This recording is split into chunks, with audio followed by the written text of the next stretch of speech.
Aloha everybody and welcome to part 29 of Sonic Unleashed. So we just finished the Adabat night stage and I would move on to the Adabat daytime stage, but of course I have to go visit Professor Pickle so that he can tell me that I can do this, because it would never occur to Sonic to check out some of the Gaia gates in Adabat during the daytime. I don't know why, but that's just how the cookie crumbles. Only 2 temples left to go. Once you save the world, I'll let you take me out on a date. Nah. And by the way, since that last stage, I now have 130 sun medals. So at this point, I'm pretty much done looking for medals, thank God. Well, hell, the level I'm going to is the last Gaia gate I really have to unlock. So, again, in order to reach Adabat daytime, you need 120 sun medals. That gets your sun medal level to level 7. And that's the Gaia Gate number requirement, level 7, in order to get through this area. Oh my god. I got 10 higher than what I needed after doing all the Werehog stages that I had to, and all the hub worlds and whatnot.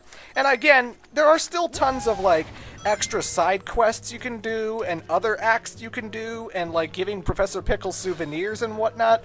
But even still, that's a lot to expect from the player, and I find most people are going to get to Adabat's Jungle Joyride, find they can't play it, and then they have to backtrack and play through old levels once again to try and get the hang of everything. So, yeah. It's a cock block, what can I say? Or if you're a woman, a pussy block. Did women say that? Pussy block? If something gets in the way from your sexual prowess? Either way. This level is incredibly short.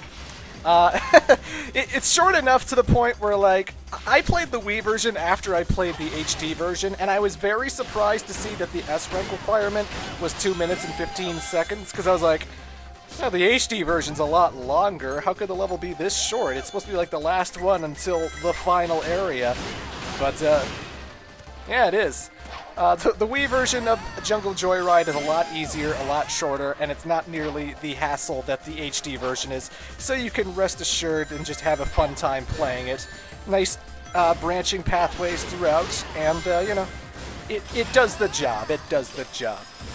You may notice at the start of every level, I always have this little countdown that happens, and then Sonic sort of turns into a spin dash, like Spinball. And what you're supposed to do there is you're supposed to time the boost button in time for when the countdown says go. Like, as soon as you start moving, that's when you want to push Y, just at that moment.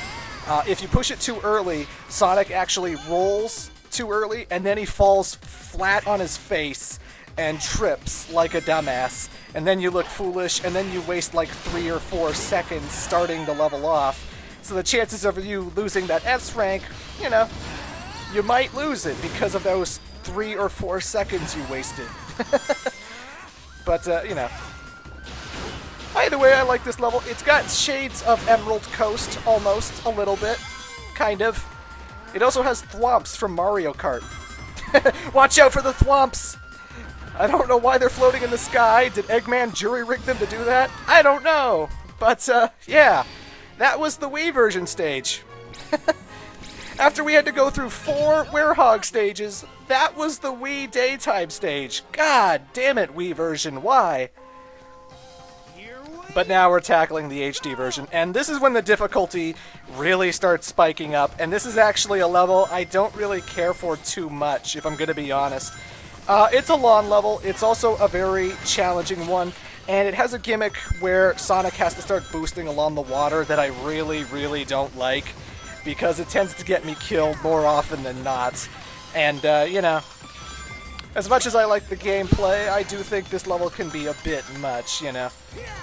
I mean, the early parts are fine and dandy. I like all this stuff. I like all this 2D action.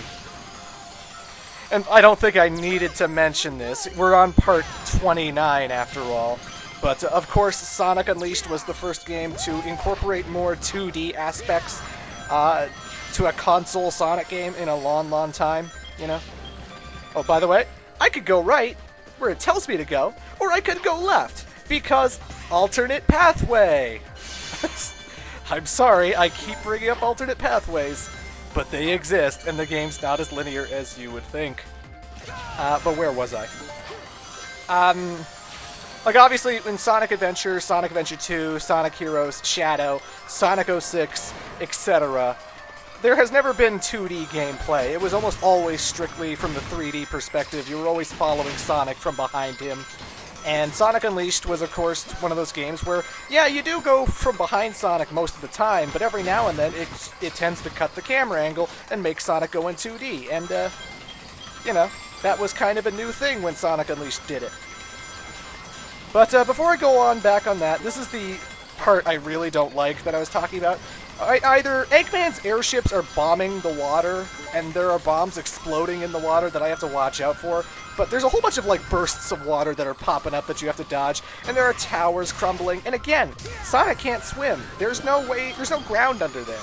You know, if you run into the wrong thing, if you boost into a wall, if you boost into stuff, it's really hard to drift out of the way and get Sonic back on regular footing. Like, sometimes you can literally get Sonic into a dead end in the water areas, and then you got nowhere else to go, so you just run into the wall and then fall downwards and drown. But, you know, it's more than that. It's the fact that the booster pads are kind of hard to see coming. You know, it's a little bit hard to focus on where you're supposed to be going. I mean, you tend to follow the trail of rings. Obviously, you should always follow the trail of rings. But, you know, it does move at a pretty breakneck speed. You have to be boosting or you're going to drown. So it's going to go a little bit faster than you're used to, and it's not an element I really like all that much. There are actually a lot of cool alternate pathways and different directions you could take in the water sections, but most people don't want to experiment with that because it costs them a lot of lives. You can always find yourself boosting to a dead end and getting yourself killed more and more and more. And, you know, I can imagine a lot of people die there. It's not a particular favorite of mine. I think that water boosting gameplay is a little better handled in Sonic Generations Seaside Hill level, and even then I don't really do it too much in that level either, but yeah, it's kind of an element of the stage I don't really care for. And again, this is like one of the first levels where even the daytime stages can go on a little bit too long because, you know, it's a lot harder than Spagonia. I could beat this level as fast as Spagonia, like 5 minutes or 6 minutes or so, but it's so much harder that most players are probably going to die over and over and over again on certain aspects of this level, and that's when they have to redo entire sections over and over and over again, and that's when a level can get a little bit too long. I don't think it's super difficult to the point where, like, I'm throwing my controller at the screen. I don't think it's bullshit difficulty, but I do think that because you will die a few times, it can make the level feel really long. Some players can spend like 11 minutes to 15 minutes in this stage simply from dying over and over and over again, you know? And I just wish the level was a little bit toned down, and I'm glad that games after this sort of toned down the levels and shortened their length a little bit, you know? They don't need to go on too long. But that being said, when you know what you're doing, it's at least, you know, a 5 to 6 minute level. It's not 20 minutes, let's say. Final level. Oh, we'll get to the final level. We're so close to the final level, guys. We're getting there. We're getting there. But, yeah. Oh, this game is so beautiful, though, isn't it? Jesus. I love the waterfall. I love all the crazy waves and the jungle foliage and stuff. I mean, it makes the level slow down like crazy. This is the one level notorious for having bad slowdown, but at least it's beautiful slowdown. It's a pretty game. This was the game that when I got to it, I knew I had to start upgrading to 720p in my videos and have the HD going on because, god damn, this game's gorgeous. And if I played it in a standard definition frame rate, nobody would enjoy the videos as much as they should. Ringleader! I got that achievement for collecting 1,000 rings! Okay, that's not what the achievement's about, but I got 1,000 rings in that stage. I think you need 5,000 rings in order to get Ringleader, but yeah, I got 1,000 rings in Adabat's Jungle Joyride!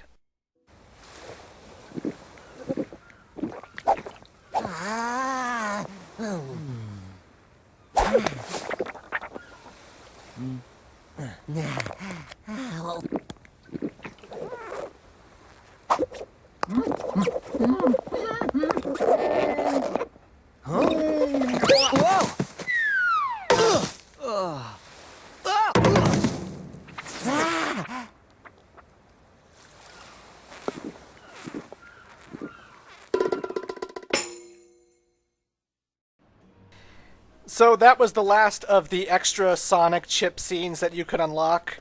That one was a fun little one for Adabat, and yeah.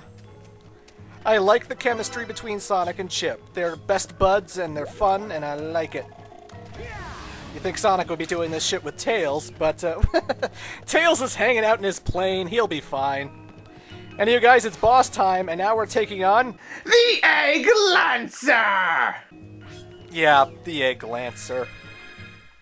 So the fun thing about this boss fight is that basically Eggman realized that the Egg Beetle was a failure, he realized that the Egg Devil Ray was a failure, and so here we are in the Egg Lancer, which is sort of a hybrid of the both of them, which it implies that Dr. Eggman is learning from his past mistakes, and he's learning how to increase the capability of his machines, and I rather like that.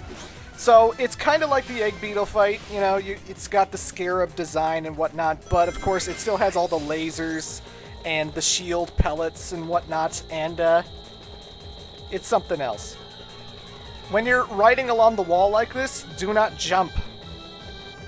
At least, you're not supposed to jump in the HD version. I'm not sure if that's still a thing in the Wii version. I played the Wii version after I played the HD version, so I knew kind of secondhand never to jump at this point, but if you jump in the HD version, you fall to your death, and I'm pretty sure you'd fall right here as well. So what you're supposed to do is guide Sonic along the screen so that you can dodge rocks, lasers, whatever. Sonic leaves a pretty pronounced dust trail around, so I think it's pretty easy to spot him on screen. Certainly easier than the HD version. And every time he opens up his pincers, you want to boost into him. Gotta watch out for the pellets, watch out for the lasers. Quick time event! Oh god! If you screw up any of these quick times, you will fall into the pit, and you will die, and you will have to restart the fight. So that's not fun. But again, it's pretty simple. You're just dodging all of his shit, and every time the pincers open up, just boost, and you will destroy Dr. Eggman here. Ba-boom! Your missiles can't hurt me, Eggman! Ladies and gentlemen, that was the Wii version, but coming up in part 30, we shall take on the HD Egg Lancer. So, stick around for that one.